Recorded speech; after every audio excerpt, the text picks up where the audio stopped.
အဲ့လို condition မျိုးမှာကျောင်းသားကလဲဖို့လိုတယ်ဘာလို့ဆိုတော့တခြား method တွေတင်ပြီးသားဆိုရင်ရှောက်စဉ်းစားတတ်တယ်ဒါပေမဲ့မတင်ရသေးဘူးဆိုရင်တော့ဒါဘာမှမသိတဲ့အတွက်ကောက်စားလိုက်ပေါ့ x square x နဲ့ sin x ပေါ့ plus ပေါ့2ပေါ့ plus တော့3 over x ပေါ့ dx ပေါ့ equal to x ကို integrate လို့တော့ x square over 2ဆိုတော့ဒီလိုရေးမယ်2ကို integrate လို့တော့ 2x plus 3နဲ့သူက1 over x နဲ့မြှောက်ထားတာ1 over x ကို integrate လုပ်ရင် ln x ရတယ်plus c ဒါမျိုးလေးเนาะအဲ့ဒါလေးကိုဆရာ ln လေးနဲ့ပတ်သက်ပြီးတော့တွေးလိုက်လို့ဖြတ်ခနဲ့တွေးလိုက်လို့ဒါလေးလုပ်ပြကြလို့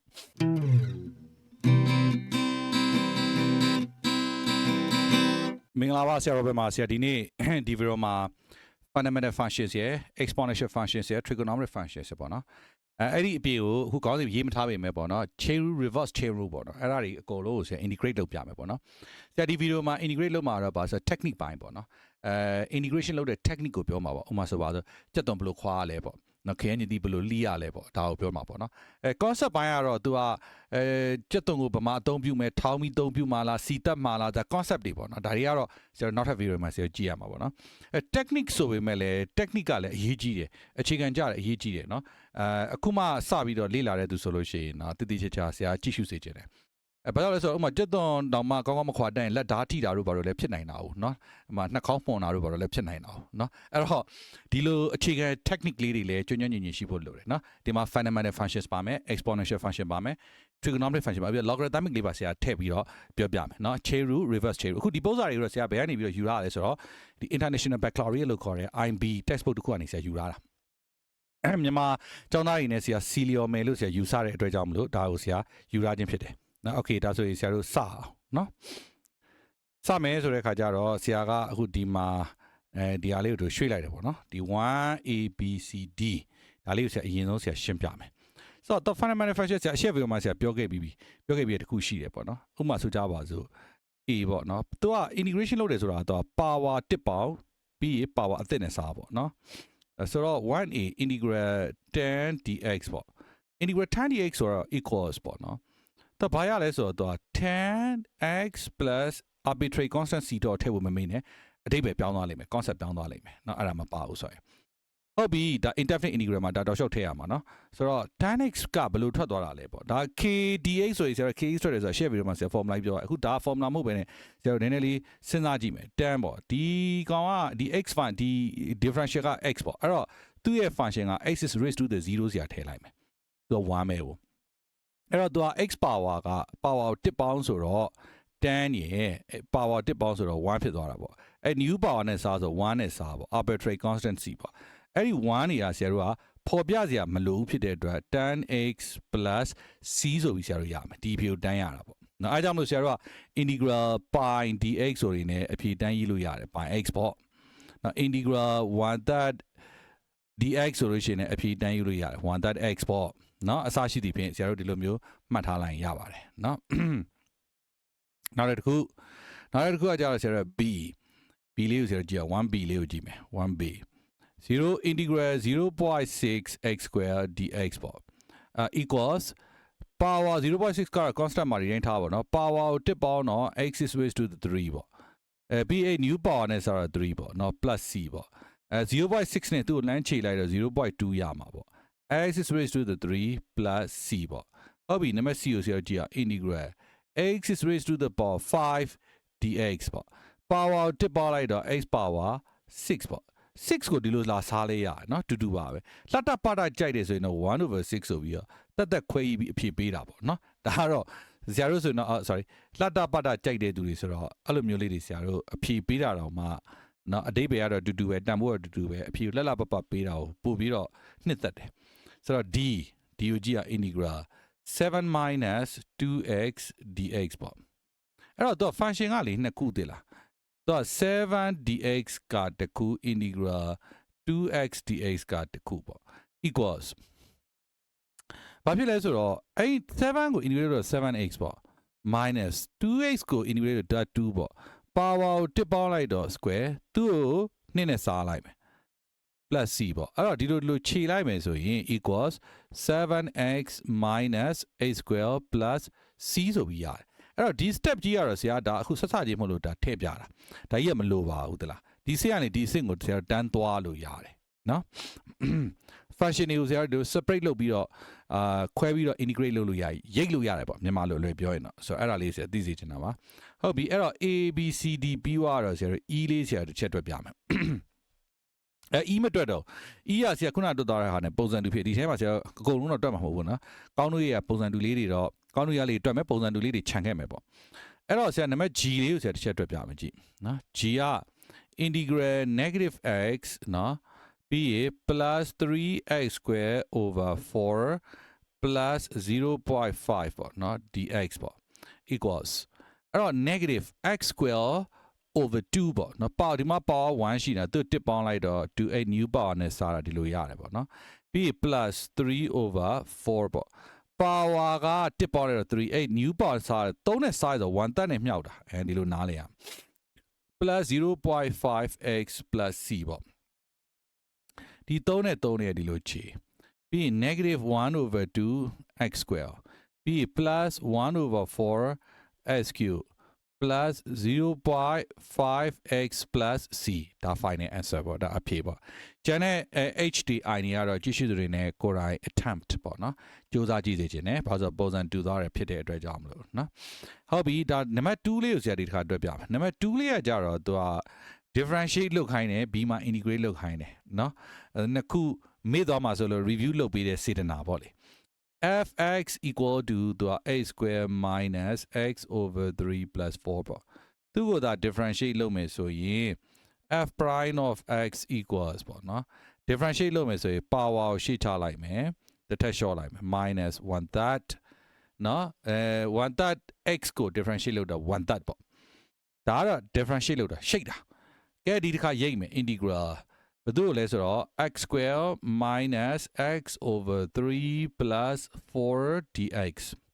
သူကို integrate လုပ်တော့ power ကို increase by 1တစ်တိုးလိုက်တော့3 new power နဲ့စားတော့3နဲ့စားရဆိုတော့ဆရာတို့က1တက်နဲ့မြောက်တာ minus power ကိုတစ်တိုးလိုက်တော့ x square ရှိပြီးသားအဲ့2နဲ့ပြန်စားရဲဆိုတာ half နဲ့မြောက်တာရှိပြီးသား1တက်နဲ့မြောက်တော့1 over 6ဖြစ်သွားတာပေါ့ plus 4x ပေါ့ plus c ပေါ့နော်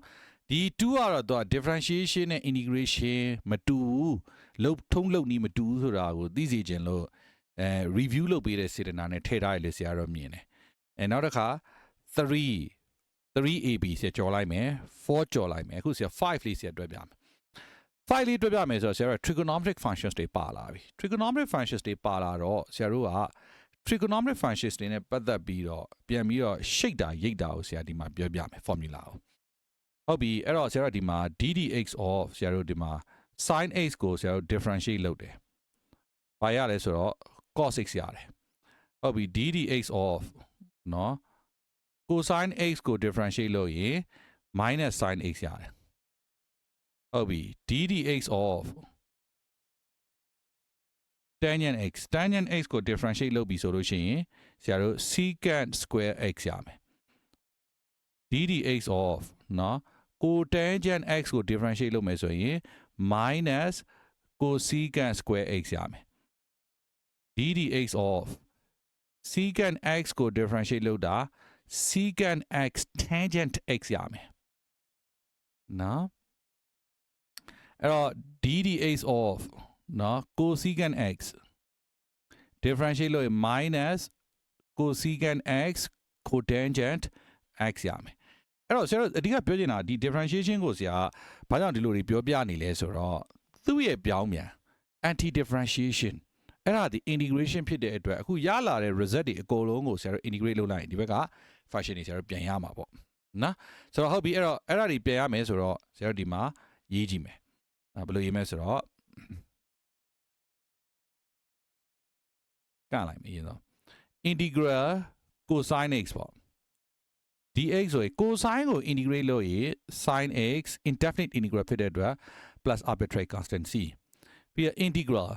အခုဒီမှာကျတော့ negative မပါဘူးပေါ့နော် sin x ကိုဆရာတို့ differentiate integrate လုပ်မှာအဲ့လိုဆိုရင်တော့ထွက်လာမှာ cos x မဟုတ် negative cos x ပေါ့နော် negative cosine x plus c ပေါ့ပြီးတော့ integral secant square x dx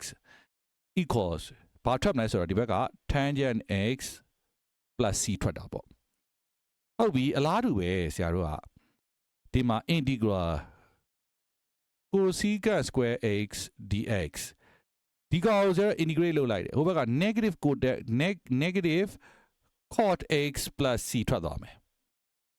ပြီးတော့နောက်တစ်ခုဒီဘက်ကို integrate လုပ်မယ်နော် secant x tangent x ကို integrate လုပ်ရင် secant x ထွက်မယ်နော်အားလေးကိုချိန်နေရတယ်ရေးလိုက်မယ် integral secant x tangent x dx equal secant x plus c ရမယ်နောက်တစ်ခုက integral cosecant x cotangent x dx equal ဆိုရင် negative cosecant x plus arbitrary constant c ရမယ်အခုဆရာအနီးနဲ့ရေးတဲ့အားဒီအကုန်လုံးက integration formula တွေပေါ့ကြည့်ရှုသူတွေနဲ့ဒါဖြည်းဖြည်းချင်းဆရာတို့လိုက်ရချရေးတာလေးရတယ်အခုမှဒါတွေကို learn လုပ်တဲ့ဆိုသင်ယူနေတဲ့သူဆိုလို့ရှိရင်ပေါ့လေနော်ဒီ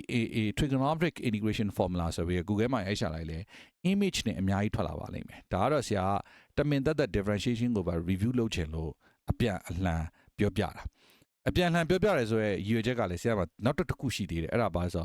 fundamental theorem of calculus ကိုပြောတဲ့ခါကျရင်နော်အဆင်ပြေအောင်လို့ဆရာဒါလေးကြိုလုပ်ပြနေရလဲပါတာပေါ့လေအခုဒီtrigonometric functions တွေ integration formula တွေကိုဆရာတို့သုံးပြီးတော့ဆရာတို့နည်းနည်းလေးဆက်ပြီးတော့တွေ့ကြည့်အောင်နော်ဒါလေးဆရာဖြတ်လိုက်မယ်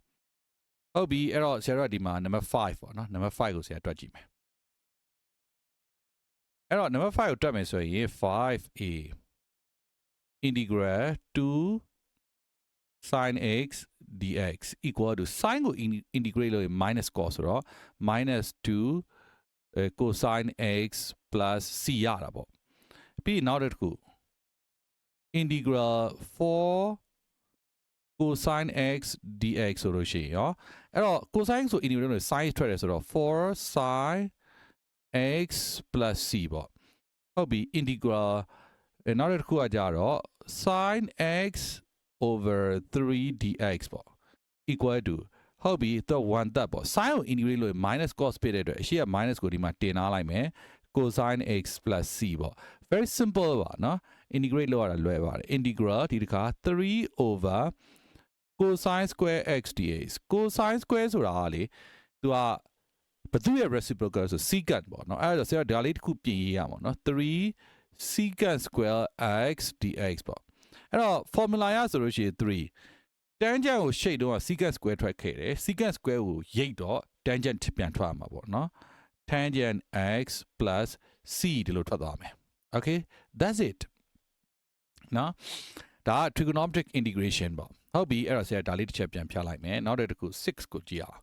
6ကကြတော့ဆရာ exponential ပါလာမယ် logarithm ပါလာမယ်ဆိုတော့အဲ့ logarithm ပါလာမယ် exponential ပါလာမယ်ဆိုတော့ဒါလေးတစ်ချက်ကြည့်အောင်နော်အရင်ဆုံးဆရာ logarithm ကိုပြောလိုက်မယ်နော်ဆိုတော့ logarithm ကလွယ်ပါတယ်နော် integral 1 over x dx ပေါ့နော်ဆိုတော့ဆရာတို့ဒီ fundamental function မှာ power rule မှာတော့လည်းဒါရှိရ x power n တော့ဆိုလို့ရှိရင် n က mass not equal negative 1ဆိုတာဆရာတို့ပြောခဲ့တာရှိတယ်အကယ်၍များ n က negative 1သာဖြစ်ခဲ့ရင် x power negative 1ဆိုရင် equal to 1 over x ဆိုတော့ဒီထဲကိုဝင်သွားလို့ဒါကိုကန့်သက်ထားတာနော် power မှာတော့အဲ့အရှက်ဗီဒီယိုမှာဆရာတို့ဒါကန့်သက်ထားတဲ့ဟာလေးနဲ့တခါထည့်ပြောသွားတာဆရာရှိတယ်အခုတော့1 over x ကို integrate လုပ်ရင်သူ့ formula ln x ပေါ့နော် ln x plus c ဒီလိုရလိမ့်မယ်ဒါလေးဆရာတို့သိတာဖို့လိုတယ်နော်ဒါသူ့ရဲ့ formula လေးပေါ့ဟုတ်ပြီအဲ့တော့ဆရာတို့က exponential ကိုပြောကြည့်အောင် exponential ပြောမယ်ဆိုတော့ဟုတ်ပြီအဲ့တော့ ddx of နော်differentiation တော့ဆရာတို့ a power n ဆိုလို့ရှိရင် sorry a power x ဆိုလို့ရှိရင်ဆရာတို့ဘာရခဲ့လဲဆိုတော့ a power x ပြီးရင်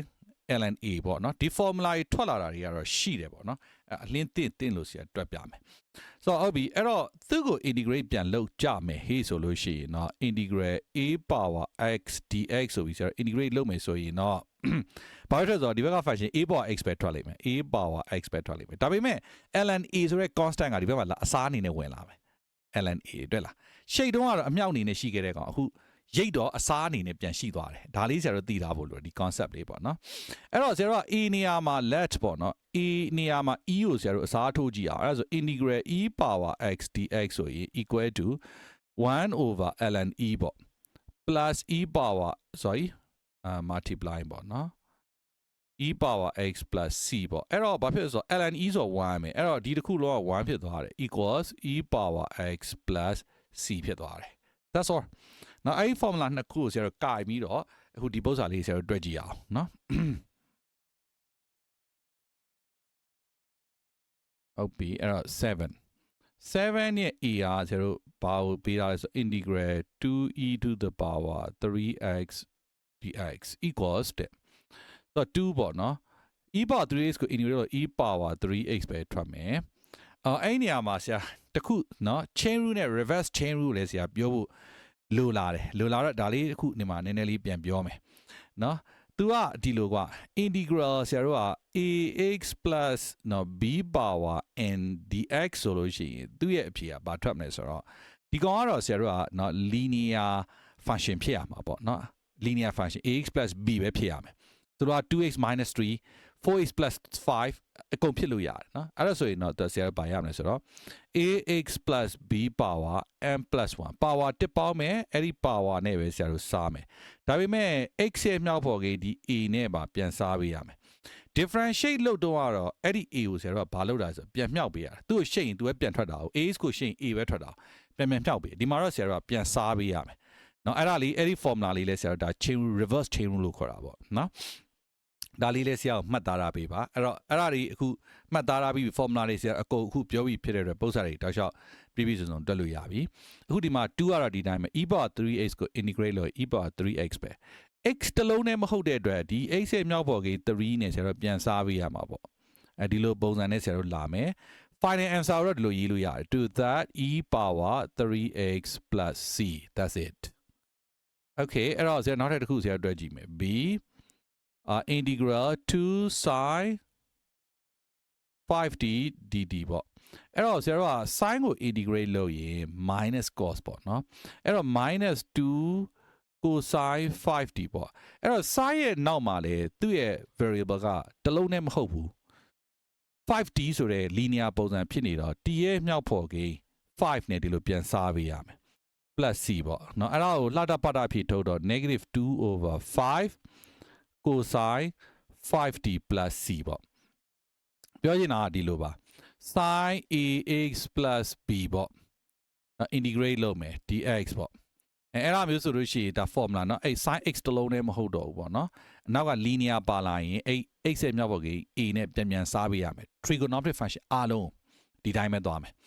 ဆိုတော့ negative သူက cos ax plus b ပေါ့เนาะ ax plus b x ရဲ့မြောက်ဘက်ကြီး a နဲ့ပြန်စားတော့1 over a plus c ဒီလိုရှိတယ်เนาะဟုတ်ပြီအဲ့တော့ဆရာနည်းနည်းလေးထပ်ပြီးတော့တွက်ပြမယ်c လေးကိုဆရာထပ်တွက်ပြမယ်c ကကြတော့ဆရာကဘာပြောလဲ integral တဲ့4 minus 2e power negative 3x dx equals တဲ့4 integrate လို့တော့ဆရာ 4x ပေါ့နော် minus 2 e power negative 3x e power blah blah ဒီ e power blah blah ပဲထွက်တယ်ရိတ်တာဖြစ်ရှိတ်တာဖြစ်အဲ့ blah blah ကိုပြန်ကြည့်လိုက်တော့ x လုံးနဲ့မဟုတ်ဘူး negative 3x ဖြစ်နေတယ်အဲ့တော့ negative 3နဲ့ပြန်စားရမယ်တော့1 over negative 3ပေါ့အဲဒီလိုဆရာရေးလိုက်မယ် plus c equals final answer ရေးပြီး 4x minus minus ဆိုရင် plus ဖြစ်ပြီး to that e power negative 3x plus c that's it နော် number d number d ကကြတော့ဆရာတို့က integral cosine 2d minus sine 3d dt equals အဲ့တော့ cosine ကို integrate လုပ်ရင်ဆရာတို့ sine 2d ထွက်မှာပေါ့အဲ့ t ရဲ့မြောက်ဖော်ကိန်း2နဲ့ပြန်စားတော့ဆရာတို့ half ပေါ့နော်ပြီးရင် sine ကို integrate လုပ်တော့ဆရာတို့က minus cos ရှိပြီးသား minus ဆို plus ဖြစ်သွားတော့ cos 3d t ရဲ့မြောက်ဖော်ကိန်း3နဲ့စား plus arbitrary constant c အဲ့ဒီလိုရှိတယ်ဒါတွေကဆရာတို့ကအဖြေတွေပါဒါလို့ဆိုရင်တော့နော်ကြည့်ရှုသူအနေနဲ့ကြံတဲ့ပု္ပ္ပစာလေးလေကိုယ်တိုင် try ကြည့်လို့ရမယ်ဆရာထင်တယ်ယုံကြည်တယ်ဆိုတော့အခုဒီမှာဆိုလို့ရှိရင်ဆိုကြပါစို့နော်ဒီကဏ္ဍလေးပေါ့နော်ဒီကဏ္ဍလေးကဆရာနည်းနည်းလေးတစ်ပုတ်နှစ်ပုတ်လောက်ဆရာဆက်တွက်ပြပါဦးမယ်ဆိုတော့ဒီမှာဆိုလို့ရှိရင်ဆိုကြပါစို့ e လေးကိုနံပါတ် e လေးကိုဆရာတို့တွက်ကြည့်အောင်နော် integral တဲ့ x square plus 2x plus 3 over x dx ပေါ့အဲ့လို condition မျိုးမှာကျောင်းသားကလဲဖို့လိုတယ်ဘာလို့ဆိုတော့တခြား method တွေသင်ပြီးသားဆိုရင်ရှောက်စဉ်းစားတတ်တယ်ဒါပေမဲ့မသင်ရသေးဘူးဆိုရင်တော့ဒါဘာမှမသိတဲ့အတွက်ကောက်စားလိုက်ပေါ့ x square x နဲ့ sin x ပေါ့ plus ပေါ့2ပေါ့ plus တော့3 over x ပေါ့ dx ပေါ့ equal to x ကို integrate လို့တော့ x square over 2ဆိုတော့ဒီလိုရေးမယ်2ကို integrate လို့တော့ 2x plus 3နဲ့သူက1 over x နဲ့မြှောက်ထားတာ1 over x ကို integrate လုပ်ရင် ln x ရတယ်plus c ဒါမျိုးလေးเนาะအဲ့ဒါလေးကိုဆရာ ln လေးနဲ့ပတ်သက်ပြီးတော့တွေးလိုက်လို့ဖြတ်ခနဲ့တွေးလိုက်လို့ဒါလေးလုပ်ပြကြလို့ဥပမာဆိုကြပါစို့ f ဆိုလို့ရှိရင်ရော f ဆိုလို့ရှိရင် integral e to the power 2x plus 3 sin 4x ပေါ့เนาะ dx ပေါ့အဲ့တော့သူ integrate လို့ e power တွေ့ဆိုရင် e power 2x ပဲပေါ့အဲ့ x ရဲ့မြောက်ဘော်ကြီး2နဲ့ပြန်စားလိုက်တော့ half ပေါ့ပြီးရင်နောက် sin ကို integrate လုပ်တော့ minus cos 4x ပေါ့နော်ဒီ3ကတော့ရှိပြီးသား3အဲ့ x ရဲ့မြောက်ဘော်ကြီးဒီ4နဲ့ကပြန်စားပေးရမယ် plus arbitrary constant c အဲ့ constant c ကတော့ဒီဆက်တောက်လျှောက်ပြောတယ်မေ့လို့မရဘူးပေါ့နော် concept လွဲသွားမှာဆိုလို့မေ့သွားတယ်နော်ကောင်းပြီအဲ့တော့ဆရာကဒီဗီဒီယိုမှာဒီပုဒ်စာတွေအများကြီးဆရာအခုဒီမှာရှင်းပြခဲ့တယ်တွက်ပြခဲ့တယ်ပေါ့နော်ဒါလေးပြန်ပြီးတော့ဆရာအနှစ်ချုပ်ပေးရမယ်ဆိုလို့ရှိရင်နံပါတ်1ကဘာလဲဆိုတော့ fundamental functions တွေမှာเนาะ integration လုပ်ပြီးလောက်တော့ power function တွေကိုအခုကြည့်ရှုသူအနေနဲ့လောက်တာ power 1 2เนาะ new power နဲ့စားပြီးတော့ ln ငါကြတော့ဘယ်လိုအခြေအနေမှာရှိဆို1 over x ကို integrate လုပ်ရင် ln mod x ဆိုပြီးဆရာတို့ထွက်တယ် e power ကြတော့ e power x ကို integrate လုပ်ရင် e power x ပဲထွက်တယ်เนาะ trigonometric ratio 6ခုเนาะသူ့ရဲ့ differentiation ကနေပြောင်းမြန် integration လုပ်တာဆရာဒီဗီဒီယိုမှာပြောသွားတယ်ပေါ့အဲ့မှာဆရာဘာဝတ်တခါအစ်စ်ထည့်ပြောသွားလဲဆိုတော့ chain rule နဲ့ reverse chain rule ပါဆရာအစ်စ်ထည့်ပြောသွားတယ်ဆိုလိုတာက sin ရဲ့နောက်မှာပဲဖြစ်ဖြစ် e power ပေါ်မှာပဲဖြစ်ဖြစ်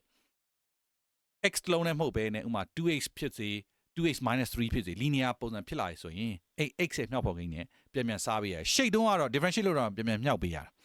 integrate လုပ်တော့ဆရာတို့ကဘာလဲဆိုတော့ပြန်ပြန်စားပေးရတာဒါလို့ဆိုရင်တော့ကျန်တဲ့ပုံစံတွေများများလေ့ကျင့်လိုက်ရင်เนาะ integrate လုပ်တဲ့ဒီ function တွေကို integrate လုပ်တဲ့ technique ကိုတော့တက်သွားပြီလို့ဆရာယုံကြည်တယ် Thanks for watching bye